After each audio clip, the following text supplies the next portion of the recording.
So let's move on to the part 4 of this module, where we talk about attitudes towards other religions. Once again, the distinction between fundamentalism and liberalism is relevant.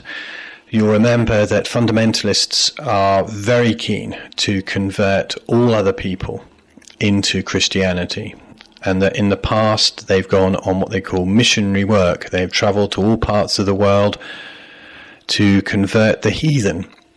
Heathen we refer to all those who don't believe in Christianity, in their version of Christianity.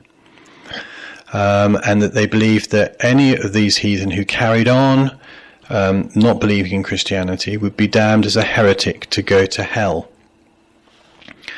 So fundamentalist Christians do missionary work, and they're evangelical, which means that they believe that they must convert others, otherwise these heathen will go to hell. On the other hand, liberal Christians have got a different approach, which is called ecumenical. They would say that they respect other religious beliefs and that they want to establish partnerships and begin discussions with other religious groups to see what they've got in common. They believe that a loving God wouldn't mind how a person worships God.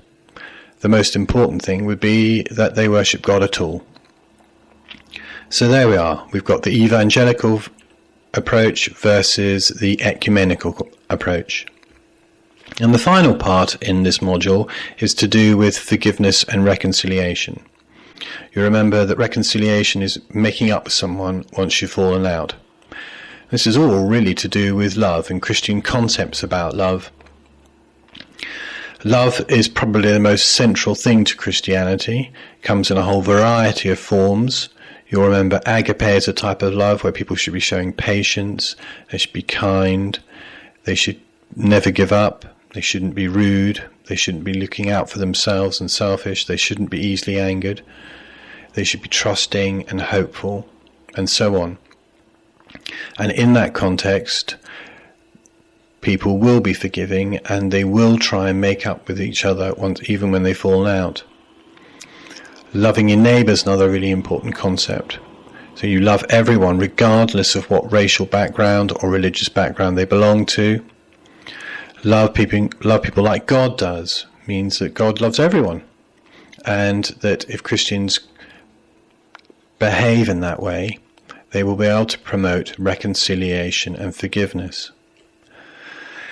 So if you look in the revision guide, you'll see a whole host of different teachings connected with love. The Golden Rule is another one, as is the concept of love coming before absolutely everything. And that's the module. The 5 sections. It begins with equality, and Fat Leg LJ moves on to looking at racism, then on to gender issues, then on to attitudes towards other religions, and then finally on to the concept of forgiveness and reconciliation, and how Christian love helps people live together in a whole variety of different ways.